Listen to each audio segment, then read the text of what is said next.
PHNX Cardinals podcast here on a Monday, your premier Arizona Cardinal podcast. Like and subscribe. Leave us a 5-star wherever you get your programming. I'm Johnny Venerable with the returning Bo Brack live at the PHNX headquarters in downtown Phoenix. And I mean, what, 2 weeks away roughly from the start of training camp in Tempe.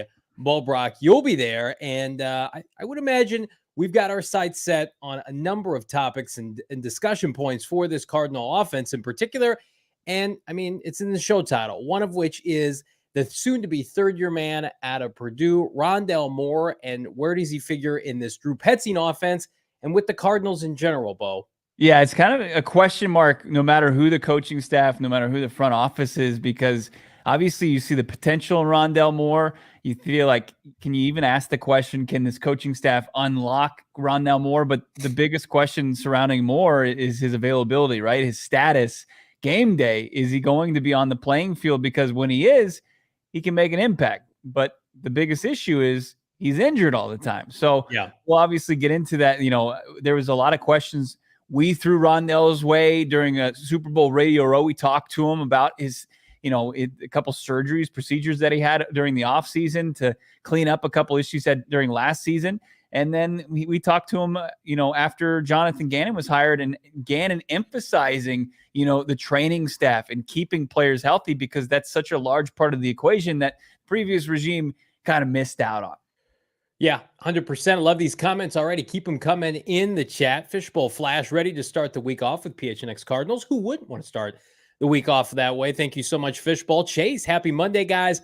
Let's have a great show today. Ben Cork, I'm assuming this is about K1 or maybe Rondale. I watched some old K1 highlights, and he's too good to be looking to move off of. We're going to talk about Kyler Murray and maybe an NFL analyst's stance on who the Cardinals might have an insight on who they would prefer. Ben, again, Moore's sideline catch is an all-time catch.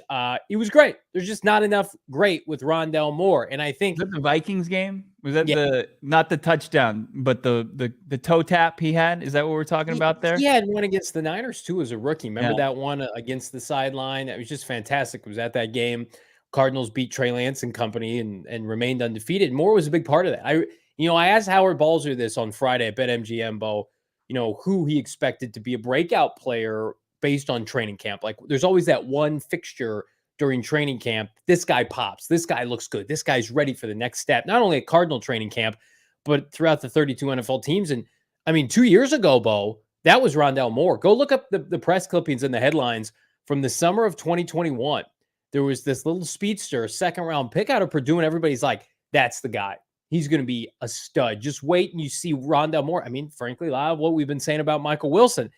And then we fast forwarded to the season and he got banged up and it only got compounded worse, in my opinion. And I know this is, if you're a big Rondale Moore supporter, you're going to point to his usage above everything else and say he was held back. And while Rondale Moore, his stature, right, his style of play is not my cup of tea per se, and certainly the amount of time he spends not on the field, I will never argue that I think he has been grossly, like a certain inside linebacker safety, mismanaged by the coaching staff. I'll be in Rondale Moore's corner 100%, because, Bo, all you have to do is watch the games with your eyes and just think to yourself, what player could succeed with that kind of usage? Well, it's tough. His rookie season, he's kind of taken as a luxury pick in the second round, right? You've got DeAndre Hopkins. You signed the veteran A.J. Green. The team had high expectations, and I think that he answered most of those with 800-plus yards and 3 touchdowns coming over from Cincinnati. And you had Christian Kirk on the roster, who was your primary slot receiver. So they had to kind of get, crafty in the way that they were going to incorporate more into the offense and their style. And Cliff Kingsbury, we know that he's not exactly original. He's not innovative. We've heard that a couple times recently when we talked to John Costco from Pro Football Focus. So to task him with like, hey, you've got your primary 3 wide receivers. What are you going to do with this new weapon you gave him in Rondale Moore? And what does he do? He tries to get him going east and west. He's getting the ball behind the line of scrimmage. He's putting him in harm's way. He's a guy that has hamstring, groin, calf injuries to where he's going to have to make cuts when he just gets the ball immediately in his hands. It doesn't seem like it's a good way to utilize your 5'7" wide receiver. So right out of the gates, I know you got to find a way to use him, but to just use him wrong is using him wrong is using him wrong is using him wrong. So, and then the next season, I think it just took too long for them to really find out. And also the injury thing kicked in early, like before week 1, when we're excited about Rondale Moore, I talking about him leading up to the season. What's he do? He pulls a hamstring, and this big breakout sophomore campaign is already fallen by the wayside. Yeah, Jack Smith in the chat. I think a lot of people echo this, Bo. He's only 5'7". He's not a good match with K1. You and I have made that argument. I also just think, and this is, again, this is outside of Rondale Moore's control, but Keim was so inundated with kind of becoming the first next this, right? Because Isaiah Simmons in 2020, first rounder, there's nothing like him. He's a unicorn. You look at Rondale Moore, like, what's his pro comp? We asked a lot of people that at the time of his drafting. It's like, well, what do you do with him? Well, he'll be the first a 5'7", undersized receiver, but he's fast. He can break tackles. You can do everything with him. Well, you really can't. Not right now. Not that he's not healthy. I mean, like, we were grasping after that draft, Bo, and it was like, he's got to become Steve Smith Sr., right? He's got to become that kind of player. It's like, okay, well, if he's not Steve Smith, who is he? And I think we've kind of gotten an idea. He's a guy in the NFL that's going to miss some games. He's going to make a play or two, but inevitably right now, his stature has limited his abilities to make plays. And here are his first 2 stats, or first 2 years in a microcosm. We've got this graphic made by producer Sean, does a fantastic job for us. I mean, very similar, Bo. I mean, he's missed time in each of his first 2 years, missed a bunch of time last year. I know he came on at the end of 2022, but I mean, not a lot.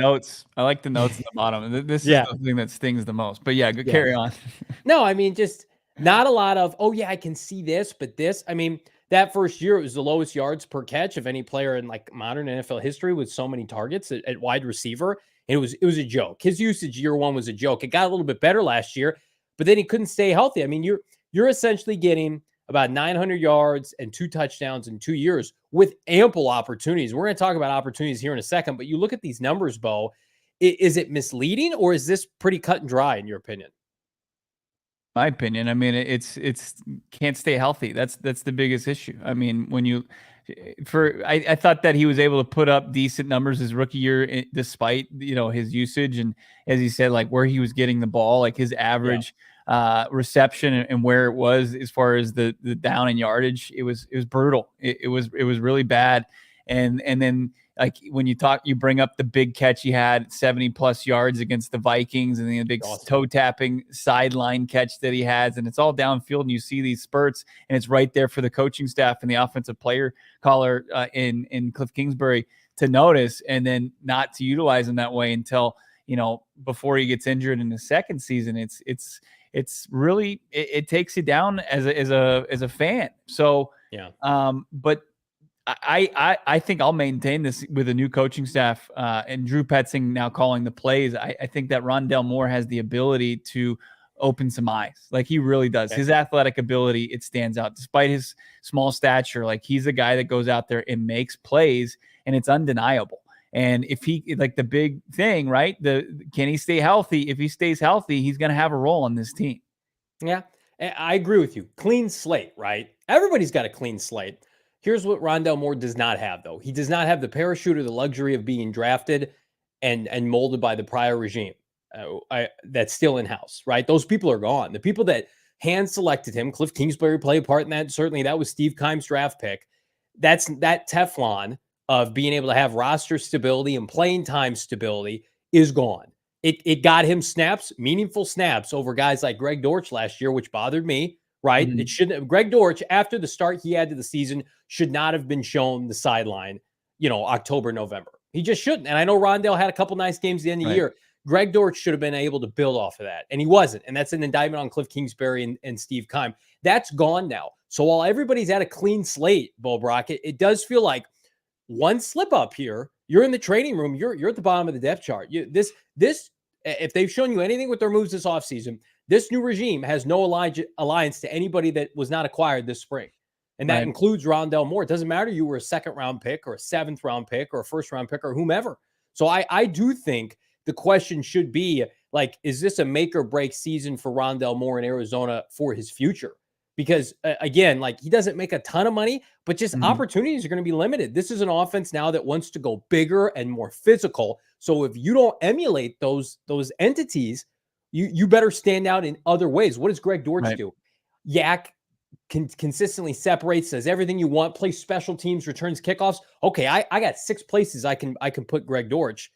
Rondale Moore, if you can't play this one position at a high level and we can't count on you to stay healthy, I can't count on you to be on this team. It's a wasted roster spot at the end of the day. Yeah, the luxury of that was there before, like your job's safe for you until you come back from injury. I don't think that it doesn't exist any longer. I think that this coaching staff, this training staff, this front office, like the expectation, and as brutal as it might be in such a violent game, is for you to be available and, to put your body in the correct position. And they're going to understand, if injuries happen, but at the same token, like they're going to be looking for the next man up, and they're going to embrace somebody, taking on that challenge and thriving in it. And, when you've got a guy like Greg Dortch was last year, when you're looking at just standard statistics, right? And then you're looking at advanced metrics, and he's thriving in both of them. Like his ability to get open, wasn't it tops in the NFL? It was like top 3.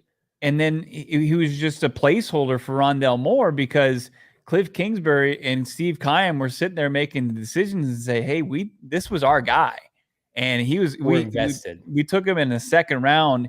He's up there in the wide receiver hierarchy because we invested so much in him. And Greg Dortch is a good story, but our wagon is hitched to the success of Rondale Moore, and we're gonna ride with him. And I think that took I think that was brutal for what the team was trying to accomplish in the absence of D-Hop in the first 6 games, and in the absence of Hollywood Brown beyond that. It set a bad tone. And I don't think, like, all of this we're talking about, I don't think that Rondale Moore is guilty of anything. Like, I think the only thing he's guilty of, and it's something it's without his in the grasp of his control, is staying healthy. I mean, He didn't do any. He didn't ask the Cardinals to draft him in the second round. He's not going to go there, cinematic style and Rudy, and put his jersey on Cliff Kingsbury's desk and say, "Start Greg Dortch in front of me until I can stay healthy." I mean, that's not going to happen. So it's not his decision to make. But if he's asked to go out there and start again, even though he's coming off a hamstring injury and a groin injury comes down the pike in a couple of weeks, it's unfortunate. But I think, from hearing from him this offseason, I mean, what are you going to say? Like, what do you want? What do you want to hear from Rondale Moore? Did he feel a little bit defeated? And not in terms of like his ability to succeed, but even when we were talking to him in late January, it was kind of just like, there's nothing really he can say or I can say, I'm paraphrasing, that is going to prove anything until he's out on the field and performing. He's kind of Michael Wilson-esque, right? Yeah. I mean, Michael Wilson, what's he been asked his entire road to the NFL so far, right? Like, can you stay healthy?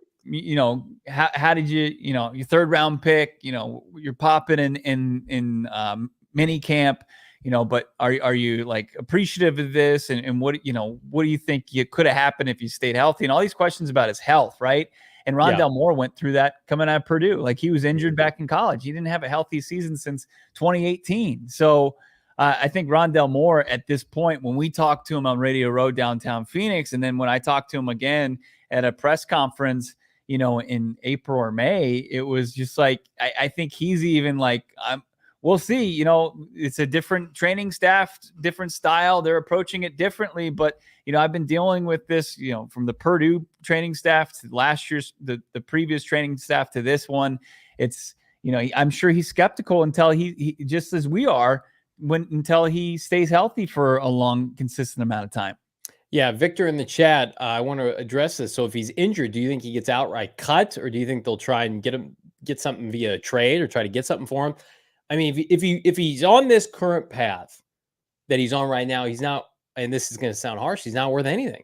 Because if the Cardinals, who need playmakers and weapons and speed, no matter the size or the ability, like if he doesn't work in Arizona, and a lot of people are projecting Arizona roster not be very good, then who's going to trade for him? I certainly think that if it doesn't work out in Arizona, he'll get other opportunities. Andy Isabella was on an active roster last year and bounced around, Happened with, our guy, Benjamin, who was cut in November. Guys get opportunities. Yeah, he knows our guy. He's my guy.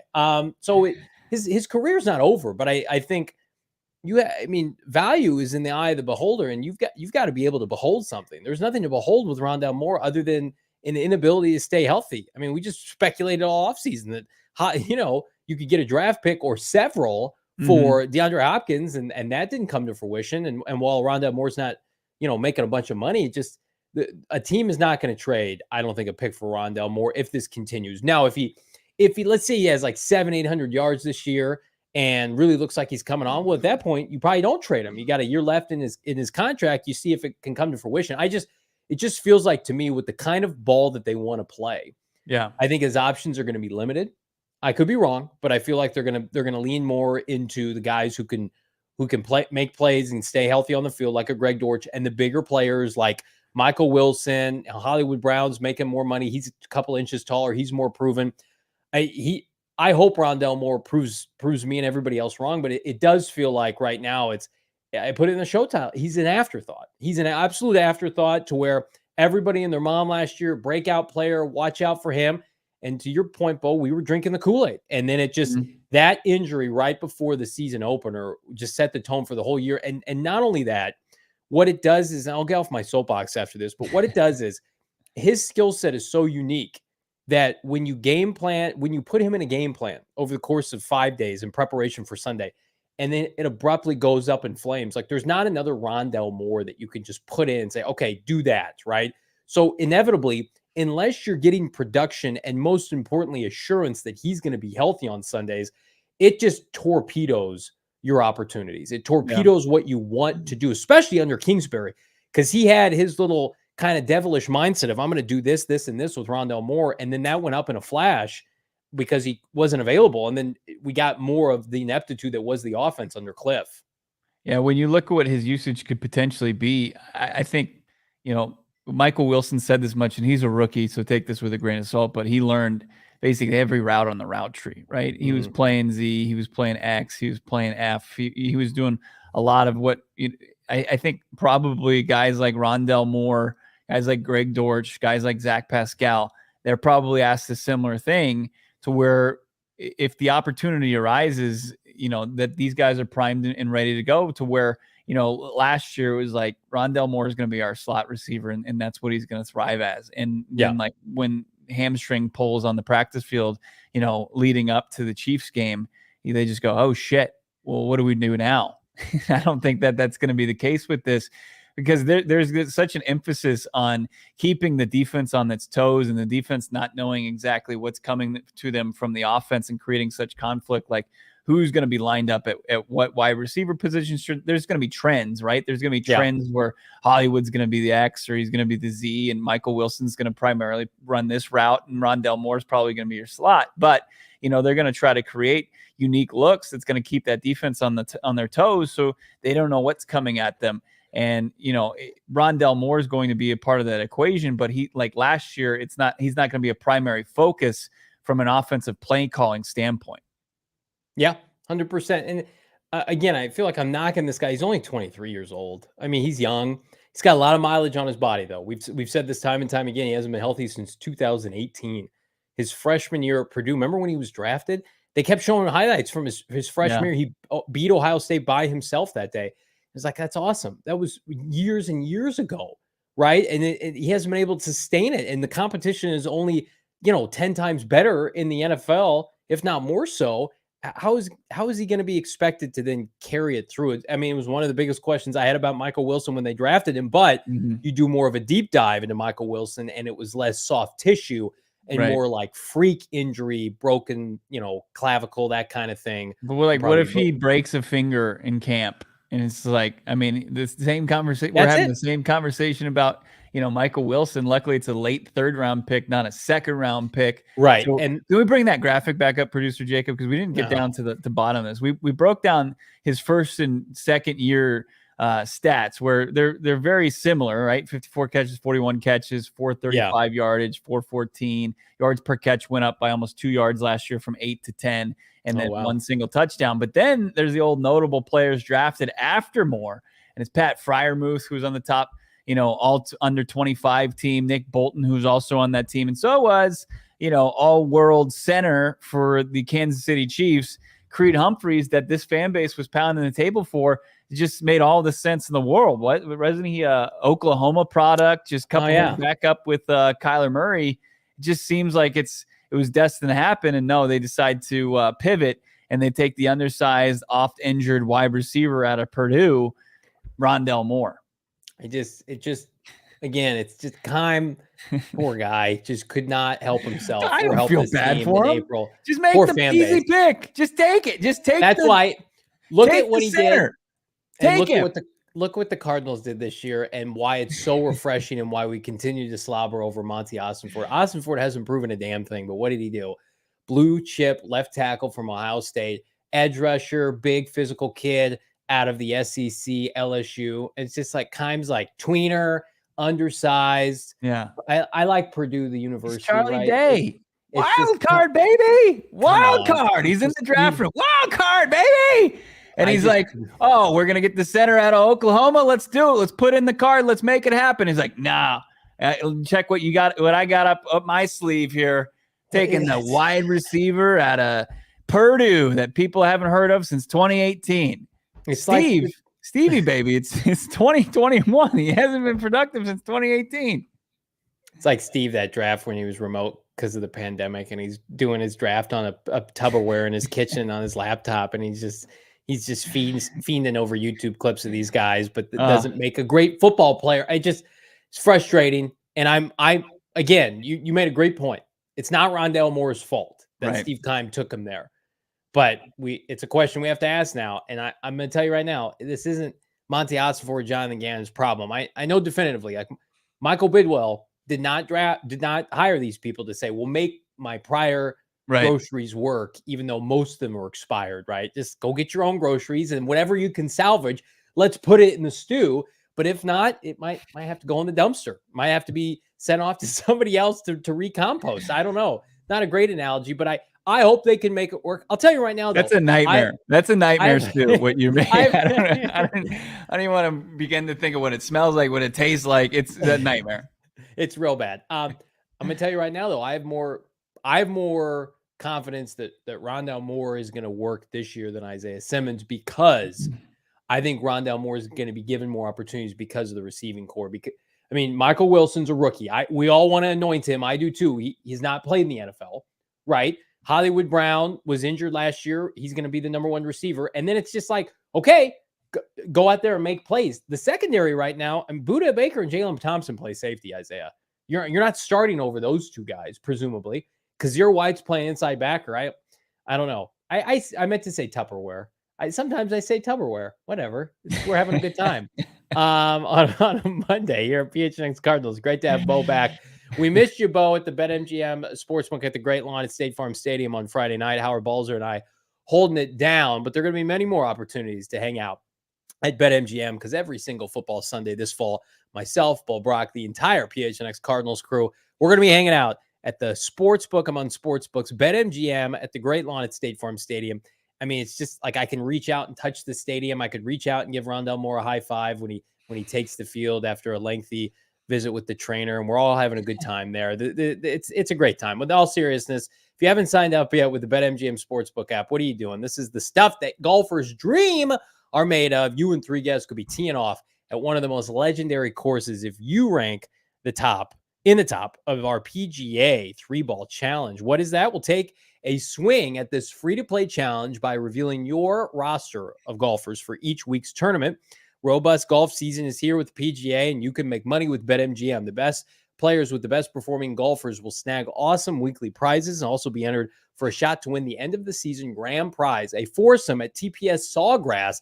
Plus, you get $3,000 in withdrawable bonus dollars. You can use it on travel, accommodations, food, beverage, whatever you want. But we want you to dabble and play with the king of sportsbooks. Log in and wager with BetMGM and your account during the entry period within the promotional timeline. So you got to check out the terms and conditions, but it's simple. Go to the promotions tab on your BetMGM sports account to access 2023 BetMGM 3-ball challenge. You get 3 spins to lock in your roster. but you only get to do that once. You get one turn at 3 spins. If you haven't signed up yet with BetMGM, what are you waiting for? Use that bonus code PHNX. Now, there's a few offers depending on where you live, but for our folks in Arizona, place your first bet offer and receive up to $1,000 in bonus bets back.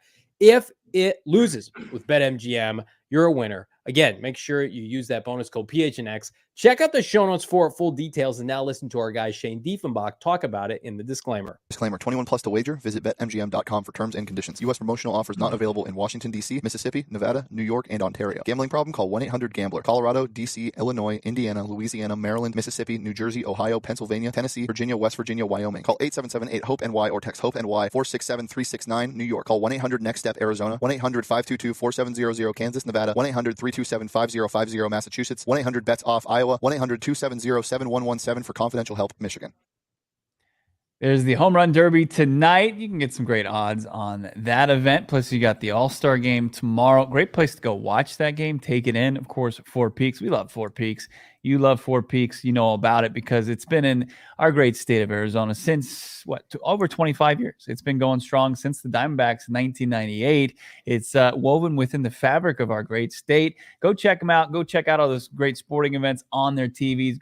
Their great menu, from their appetizers to their entrees to their desserts. You can take some home if you don't finish your whole meal. Put it in some Tupperware. Keep it for safekeeping until the next day. Have it for leftovers. Of course, get some of that tasty beer that they brew on location. The Wow Wheat, it's phenomenal. The Kilt Lifter, you can't go wrong. They've got that Staycation IPA. It's super juiced for you IPA fiends out there.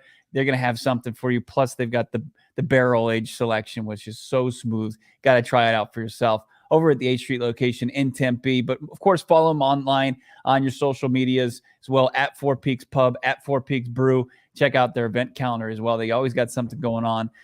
Four Peaks, got to be 21 years or older to enjoy the beer. And of course, we ask that you do it responsibly. I'm responsible because I, declare my affinity for Kyler Murray, as should everybody, because he's done great things for this franchise. Yet we are reaching a pinnacle, a boiling point with the 2023 season, Bo. We teased it last week. K1, he's ramping up. Kyle Odegaard, friend of the program, said Kyle's itching to get back, right? And Heather is itching to get back. And we know that. We feel that's something that's been coming ahead for a while, yet Gannon and company they're gonna pump the brakes, and they're just gonna see how training camp goes. They're not in a hurry to rush K1 back. And then, of course, the elephant, the 400-pound elephant in the room is, well, what do the Cardinals do if they're bad? What happens if they start over? What happens to a certain quarterback out in Southern California? And, funny, we should bring this up. Greg Cosell, esteemed NFL analyst, statistician, whatever you want to call him, was with the Ross Tucker podcast and had this to say, Bo, on K1 versus Caleb Williams in the desert. Yeah, and I think Kyler Murray's a talented kid. Obviously, he throws the ball exceptionally well. Obviously, he can make special plays with his legs. There's so much going on with Kyler Murray that we don't know about, that you hear, and those are things that it's just, unless you're there, you don't know. But he is a talented quarterback. He's had good moments in this league. I think that if they had a chance to draft Caleb Williams, they probably would. Don't forget, you have a brand new coaching staff that's coming in now, and they'll make their own evaluations of players.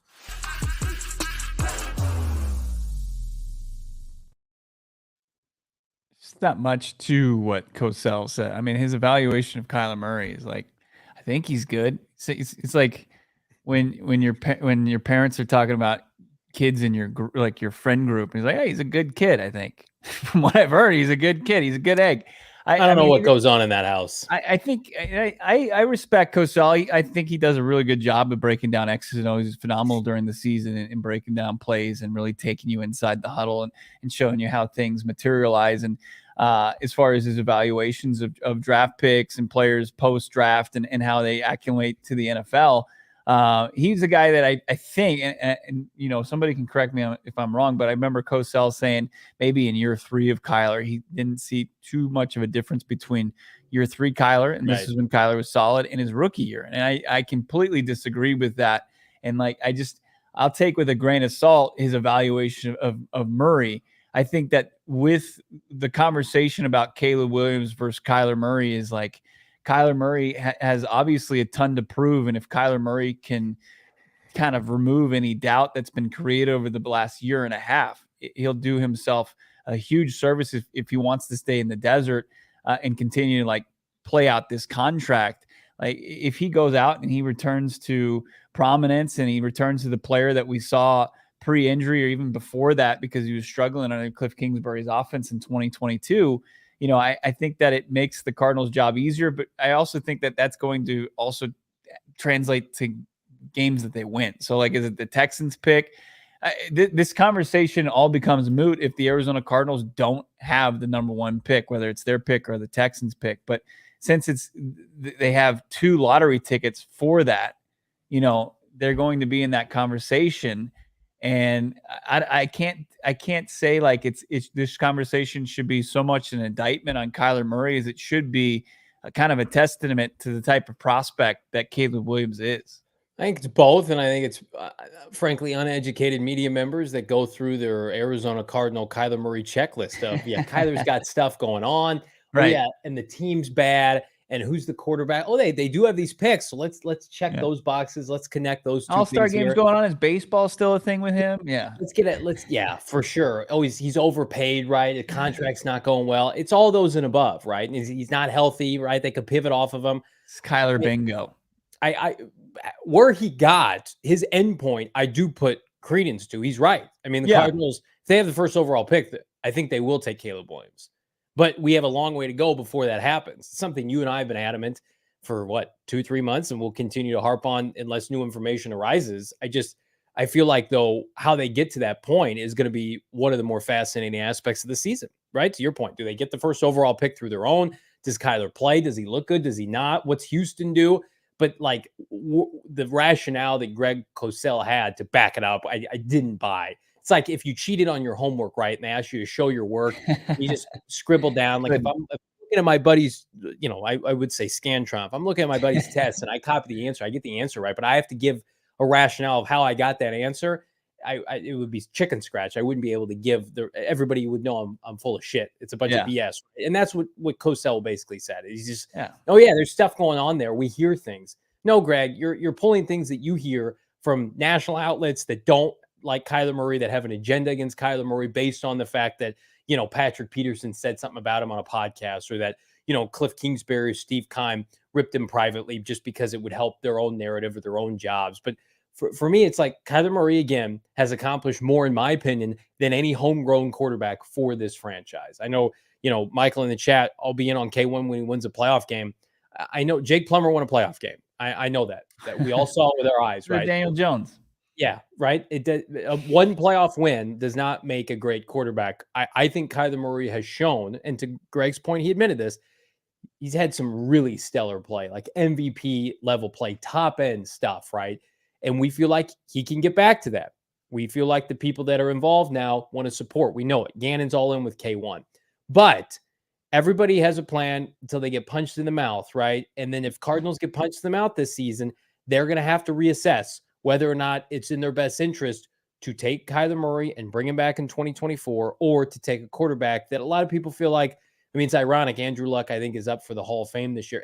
It's Andrew Luck, Trevor Lawrence, Caleb Williams-esque. Those guys just don't come around very often. It's like every half decade you get one of these guys. There's no case for Andrew Luck in the Hall of Fame, right? Colin Cowherd tried to make a case for him. He never made it to a Super Bowl.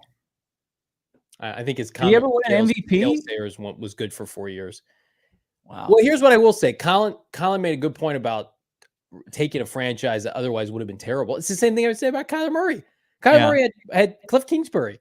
It was fired from the Big 12, and Kyler Murray took this team and made them respectable, albeit with a losing record his first year, and then should have made the playoffs the next year, made the playoffs the following year.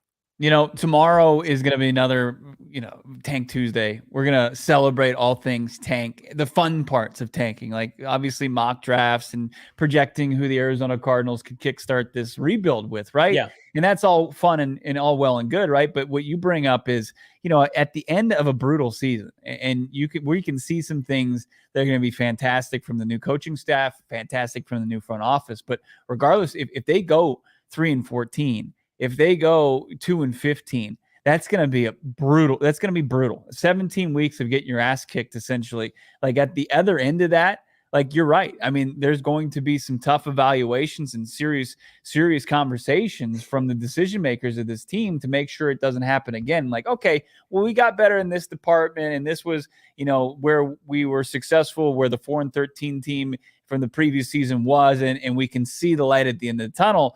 But obviously, it still wasn't a success, and they have to go back to the drawing board. And I think that Monti Ossenfort, the Cardinals general manager, has put himself in a position to pivot any direction he wants to go. When I see, Jalen Blair say one thing nobody's addressed is, the whole Caleb situation is Bidwell. Is he going to have to sign off on getting rid of Kyler after giving him an extension? Yeah. Hasn't even played it down. I disagree. I think that Bidwell, at least you would hope, is taking his hands off the whole football operations thing and is like, you guys make the decisions that you think is going to get this team going in the right direction. Is he capable of doing the right thing and stepping back and letting Monti Ossenfort do what he feels is the right move for the organization and continue to try to remedy this organization that was plagued by Steve Keim for a decade at the GM spot, 2 decades, being in that facility. Jalen, I think you made the point I'm trying to make indirectly is like they gave extensions. Michael Bidwell gave extensions to Cliff Kingsbury and Steve Keim, and the season went so bad, he fired both of them. And unlike Kyler Murray, who I think would be unequivocally available and you could get draft picks for Kyler Murray, assuming things don't become so toxic, he's Carson Wentz, which, again, I would never put Kyler in that category. A team would trade for Kyler Murray. There are teams out here starting Sam Howell and Jacoby Brissett, right? There are teams out here starting Gardner Minshew. Somebody would take a chance on Kyler Murray. You'd have to eat some dead money. Cliff Kingsbury right now is collecting checks, as Bo Brock put it last week. Every 2 weeks, he's getting a fat check to pay for his home that he still has in Paradise Valley. Keim is unemployed. Keim will be paid throughout the length of his contract. All that guaranteed. Michael Bidwell's paying for those contracts. You don't think if they have the first overall pick, he's just going to sit with Kyler Murray as much as we love K1? If Ossenfort says we have to take this guy, they're going to take him. Of course they are. And they gave themselves flexibility. They cut DeAndre Hopkins before June 1st. So that dead money doesn't affect 2024. Right. They're going to have infinite funds. They can do whatever they want. It's a cap league. I mean, it's dead money. It's dead to the cap, right? But you have to account. There's a floor to the cap. Like you can't spend, under $46 million. If the Cardinals trade Kyler Murray, it's just over $46 million in dead money. I mean, they're going to have money to spend next year. They really are. I mean, we've gone through it, and we'll go more in depth as we go through this rebuild together. But like, they're going to have around $80 million easy to spend in cap money, including Kyler Murray, if they keep him at the $50 million cap hit, or they eat and absorb $46 million in dead cap. It's a great point, Jalen.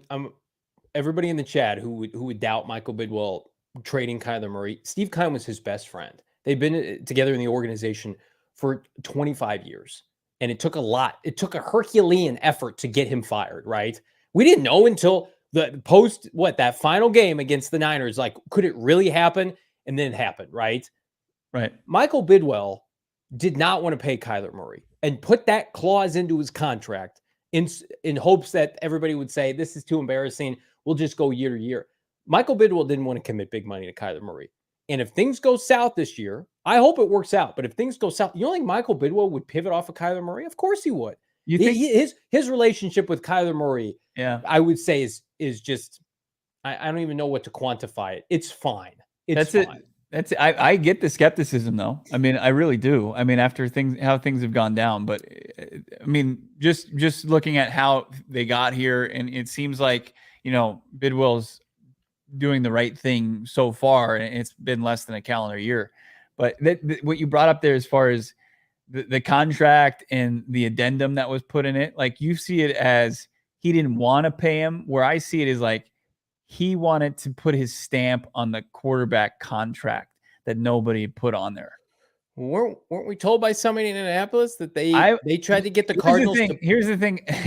That conversation, I'm a little foggy on that. That was in the wee hours of the morning in Indianapolis. The way I read that conversation was Michael Bidwell put that clause in there first and foremost. Yeah. Michael Bidwell did that, hoping that Kyler and his management would balk at it and say, we're not going to do this. We'll come down on our price. This is embarrassing. To which Kyler and his people said, no, we'll sign this, whatever. This is stupid. Right. And it is stupid. And it made you look dumb, and you have egg on your face now. That's how I took that. But regardless, whether you're right, Bo, or I'm right, or in between, it's just Michael Bidwell wanted that clause in there. And I don't know how you look at that anything other than he didn't trust Kyler Murray at the time. Yeah. That came from Michael Bidwell. Or what my point is, like the rest of the league, they see it and they're like, oh, completely delusional. Like, oh, he's so smart. Like he found it out. All this guarantee money, he found it out. What a baller. Did you know he was a lawyer before this? Did you know that?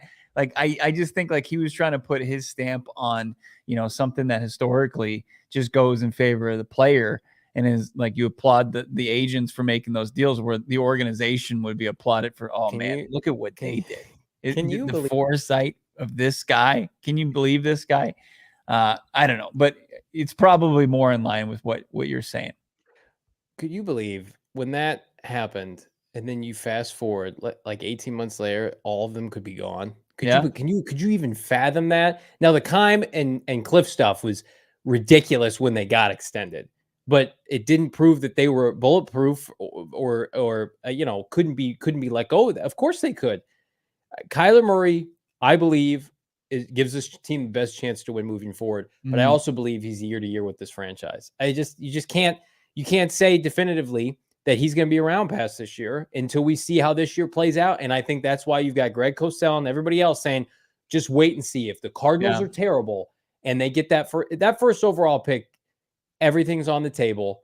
And at the end of the day, I think they take Caleb Williams. I think that's a reality for 99.8% of the league. I mean, outside of like Patrick Mahomes and, Tom Brady when he was rolling, like it's not a long, it's a very small list of players that aren't realistically year to year. I mean, when you think about the best players and unmovable players over the last 5 years, like 5 years ago, you're like, this guy's not going anywhere. This player is entrenched with this organization. He's a building block. And then what do we know? The next offseason, he's dealt, right, for draft picks, or he's sent on his way.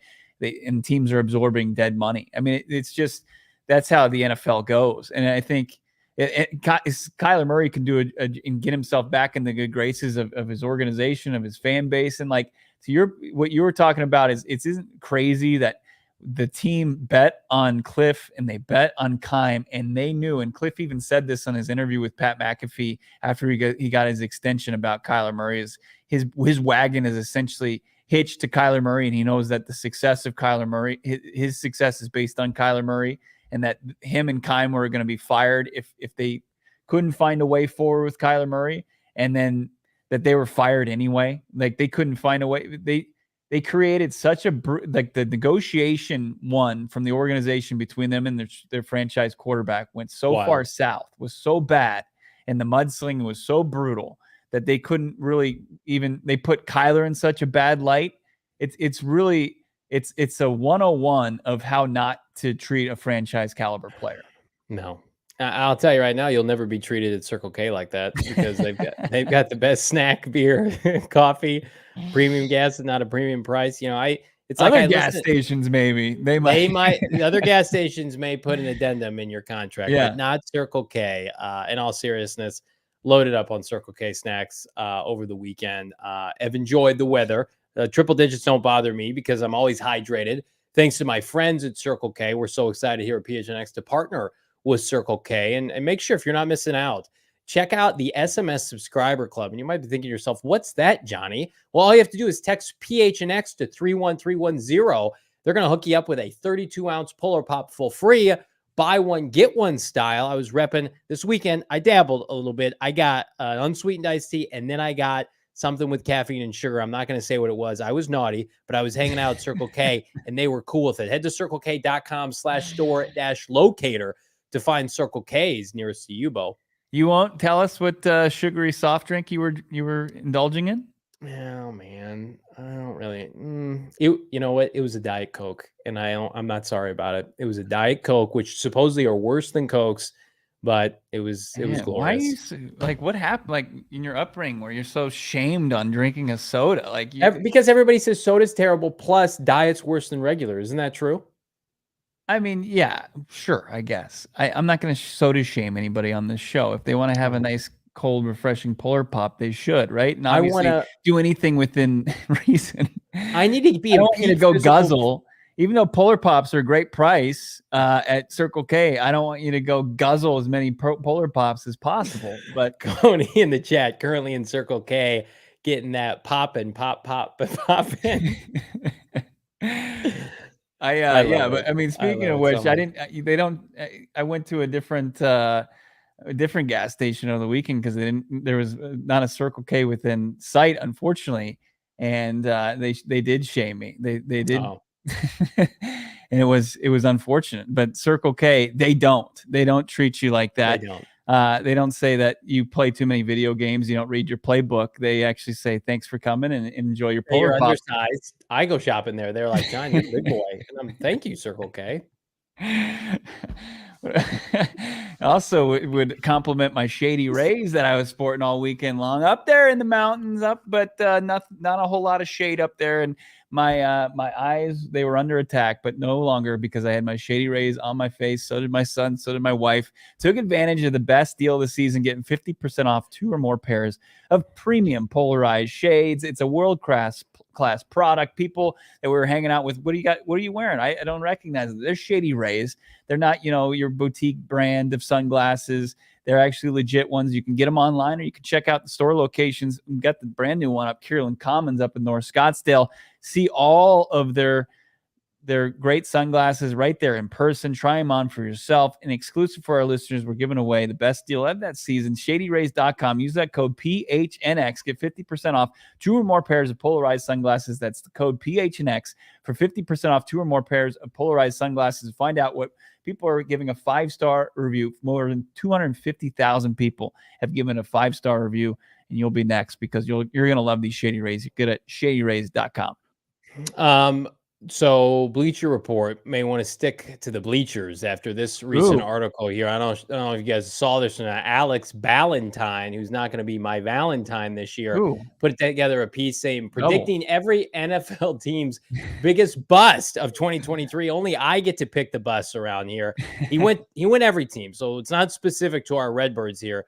For Arizona, it's not Rondale Moore, it's not Isaiah Simmons, it's a different wide receiver. It's Hollywood Brown.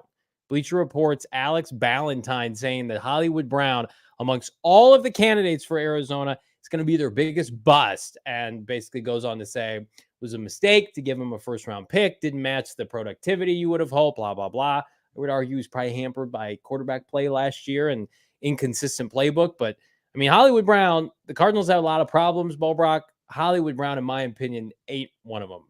I think, is going to set himself up to have a nice year and then get a contract of substance next spring by the Cardinals or somebody else. Mm-hmm. So plus you just assume, based on our conversation earlier about Rondale, like Hollywood Brown stays healthy for 17 games. Like it's gonna be hard for him not to go over 1,000 yards just kind of by default. Yeah, there's too much on the line for a guy like Hollywood Brown to kind of fall on his face this season. It seems like, as far as least bustable, probably a guy in Marquise Hollywood Brown. And you look at, what the Arizona Cardinals offense could look like. And we look at a lot of tape from Cleveland and what they were able to do and the similar concepts and what Amari Cooper was able to do in the Browns offense, where he didn't really have any kind of true complementary wide receiver in that wide receiver core. And Hollywood Brown could be facing the same situation. And he's also going to be catching passes not from a franchise caliber quarterback to start things, just like, Amari was last year with Jacoby Brissett, who was their quarterback for the first 11 games before Deshaun Watson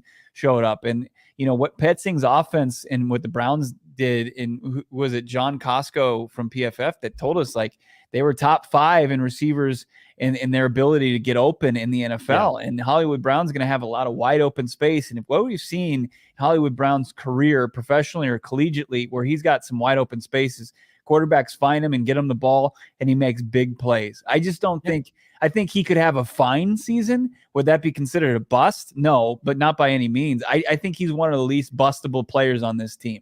100%, especially if he stays healthy. Like, is he ever going to live up to the expectation that came with the first round pick? No, but I don't think so. But again, what was the conversation we just had? That's not his fault. He wasn't asked to be traded for a first round pick. He was a trending player, upward trajectory, hitting 1,000 yards with Lamar Jackson and a bunch of players on the scrap heap playing quarterback in a run heavy Greg Roman offense his last year in Baltimore. And he was off to he was on like a 1,400 yard start to the season before he missed 6 games and then came back and looked productive. Again, like Hollywood Brown to me, when he's at his best, is a big play receiver that can get you 1,200 yards a season. And the Cardinals don't have anything close to that and need to hang on to those entities when you get them. Now, it's compounded by the fact that, okay, well, he's buddies with Kyler Murray. How will that affect everything? I think it just comes down to, does he want to play football for the Cardinals or not? Does he want to get paid by the Cardinals or not? I don't think Kyler Murray has anything to do with Hollywood Brown's status past 2023. I think that's overplayed again by the national media. If Hollywood Brown continues to buy in, remember, he's been at Gannon's presser, he was Ossenfort, he's been in everything this offseason. He's bought in. Hollywood Brown has to do what's best for Hollywood Brown. And if that's the case, Brock, then he'll get paid by the Cardinals. I have full confidence in that. They're not going to let a 1,000-yard receiver walk through the door in his mid-20s when they have all this disposable cash. Drew Petzing will say, no, I need this guy. He was good for me. Right. And I think Hollywood Brown, to me, of all the pending free agents after this year, has the best chance to stick with the Cardinals, in part because I think his ability is so difficult to emulate. As Jose said, you need that yak. He's got yak, explosiveness, and he was, frankly, in my opinion, neutered by Cliff Kingsbury and the David Blows of the world last year. Yeah, it's tough, and I think he could thrive, and he's kind of the most dangerous type of player in this situation. Like when you see the guys that'll try to grab headlines and show their representation and force the issue, especially as a former first rounder in a position that's infamously a diva position, right? As far as wide receivers go, for him to say the things that he said since the Cardinals did deal 23rd overall pick for him back in 2022 on draft night, and brought him in, and people have asked him since, what's your stance on the contract? He's just like, I'm here to win football games and be the best player I can possibly be. Like he's not going to have a contract negotiation in the media, and he's just going to focus on what he can control. And I think that those are some of the most dangerous players that it's going to pay off. He's going to bet on himself and really be quietly confident and his abilities, and just know that he will end up getting a large payday, whether it's here in the desert or it's elsewhere. And I think that's one of the more, under the radar things. And you have to appreciate that after seeing some heavily played out contract negotiations for this organization. Jalen Blair in the chat, Hollywood Brown came to the Cardinals for Kyler. I think what happens with Kyler is bigger than you're making it. He had a chance to maybe end up in Green Bay or Kansas City with who else went after him, but he wanted K1. I don't disagree that he wanted to play with Kyler Murray, but he went to everybody in Baltimore, their front office, and John Harbaugh in February of 2021 said, I don't want to play here anymore. Your offense is too run heavy. And I'm sure he looked at Cliff's offense and is like, well, I've got DeAndre Hopkins and there's 4 wide, and I can get numbers. I don't have to get double covered. I can go against number 2, 3 cornerbacks. It'll set me up for a payday, get to play with my best friend. I'm sure that was enticing. But he's already used that chip of like, I want to be traded. And until he starts having productive seasons again in terms of 1,000 yards and double-digit touchdowns, like I think he's looking for a payday. I know that's what he wants. He wants to be set up. He has not had that big bite at the apple yet. And I do realistically think it could come from Arizona. I know that, we've got some folks in the chat, Jean-Paul Edwards, saying it's hard to know what Monty will do, and I agree with that. The Cardinals let a lot of good players walk through the door this year. Not great players, but good players. Byron and Zach Allen. I mean, I do think he's one of the holdovers that could stick just based on the fact that plays a premium position. And what happens if Michael Wilson gets hurt and he doesn't pop and Rondale's Rondale? I mean, you got to have people at these positions. You can't go in the next offseason remaking your receiving core again. Right. And I think that it's one of a better situation with the organization needs Hollywood Brown to have a strong season, and Hollywood Brown needs the organization to put him in a position to be successful. And I think there's an understanding there. And then we'll see. I mean, I like that this regime isn't going to be where the previous regime was. Is like, well, we're going to get Hollywood Brown because he's friends with Kyler Murray. Like they'll take that into consideration, but that doesn't play a part in whether or not Monti Ossenfort wants to sign him to a big, huge contract. I think Hollywood Brown could catch passes from Caleb Williams. I think he'd be okay with that. If he's making $17 million a year, I think he'd be just fine with that. I'm just fine.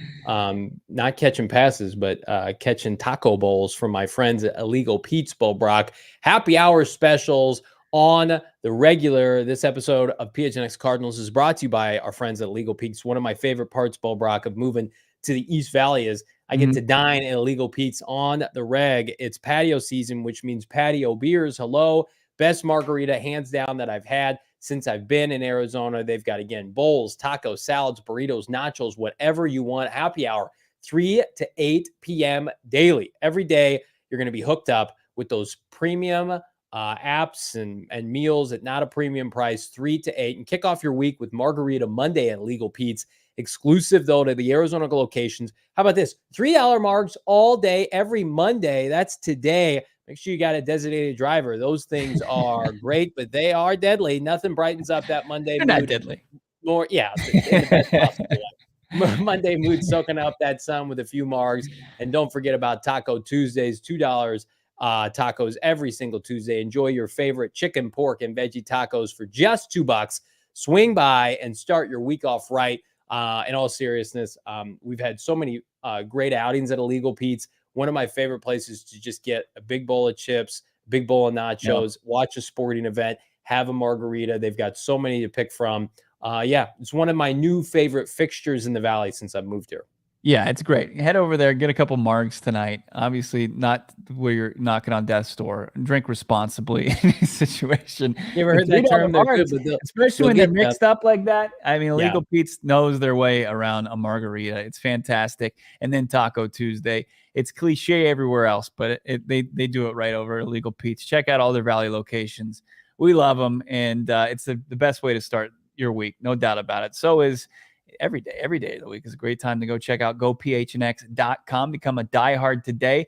As Johnny mentioned, we're 15 days away from the Arizona Cardinals reporting to training camp, vets, rookies alike. Jonathan Gannon's first training camp, and you're going to hear all the sights, all the sounds, everything you want from Arizona Cardinals training camp from us. You got to become a member and get into the exclusive member Discord, because we're going to be dropping little nuggets in there all day long. The Cardinals chat's going to continue as it does during our show, but it's going to continue all around the clock. But you can only get access to it by becoming a diehard today. Also, you can get perks at Illegal Pete's, at some of our great partnerships like Dobson Ranch Golf Course. Don't miss out on any of that. Become a diehard today and get access to the full site, including Howard Balzer's great work covering this team. Go phnx.com, and you get gear from the PHNX locker as well, phnxlocker.com. Absolutely love to see it. Love to see all of you like this video. Subscribe to PHNX Cardinals wherever you get your podcast. We are slowly approaching quickly the 15,000 subscriber mark on YouTube. So subscribe to PHNX Sports wherever you get your podcast. It just feels like a tidal wave of news, content, and information is coming from PHNX Cardinals. In the meantime, again, check out the phenomenal work of our many talented peers, Gerald Bourguet, Saul Bookman, Lindsay, Espo, Shane, Michaela. Everybody's doing a great job covering the NBA Summer League. Such good insight. Bradley Beal's in the house, Kevin Durant, Devin Booker, all that insight and more. And it's our turn, Mr. Bo Brock, right around the corner. The good vibes, they were rolling. They were immaculate on Friday. I cannot wait to see all of you every single football Sunday at BetMGM at the Great Lawn at State Farm Stadium. Again, if you're on your fence, you're thinking to yourself, I don't know if I want to buy tickets this year. I opted for no season tickets. You can come hang out with Bo and I every single football Sunday, full free with our friends at BetMGM. You will not be sorry that you did. In the meantime, like this video, subscribe. We are back on a Tank Tuesday manana. For Bo Brock, I'm Johnny Venerable. We'll see you then.